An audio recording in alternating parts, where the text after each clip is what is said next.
በእግዚአብሔር ቤት መመላለስ እግዚአብሔርን እናውቃለን ማለት አይደለም። ባለፈው ዕለት ተሰብከናል። በእግዚአብሔር ቤት ብቻ አይደለም በእግዚአብሔርም ፊት ደጉ የሚል ትምህርት። ኢየሱስ ጌታ ነው። ብዙዎች እግዚአብሔር ቤት ይገባሉ ይወጣሉ፣ እግዚአብሔርን ግን አያውቁትም። እግዚአብሔር ማን እንደሆነ አያውቁትም። ስለዚህ ስጦታውንና ወርቁን ገንዘቡን ሲያይ ግያዝ ልቡ ደነገጠ፣ ልቡ መታ። ይሄ እኮ ሞኝነት ነው።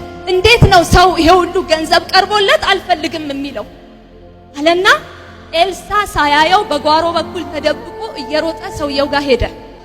ግያዝ የሄደበት መንገድ የማታለል መንገድ ሆነ። አጭበርብሮ ሊከብር ፈለገ።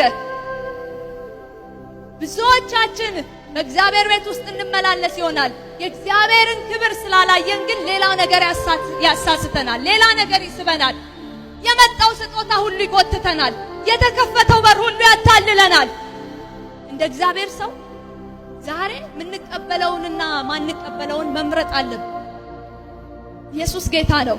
ምንቀበለውንና ማንቀበለውን ነገር መምረጥ አለብን። ኢየሱስ ጌታ ነው። ሁሉ የተከፈተ በር ሁሉ ከእግዚአብሔር ነው ማለት አይደለም።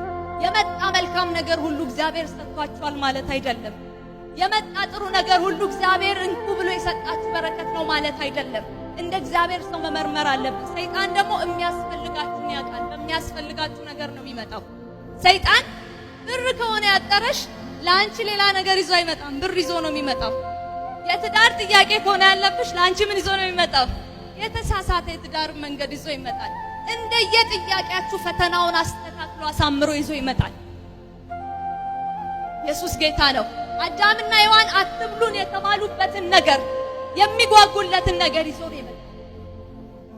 ልክ ሰይጣን ሊፈትናችሁ ሲመጣ የሌላችሁን የምትፈልጉትን ነገር አሳምሮት አስተካክሎት ቆንጆ አርጎት እምቢ እንዳትሉ አስተካክሎ ነው ይዞ የሚመጣው። ሰይጣን ክፉ ነው። ኢየሱስ ጌታ ነው።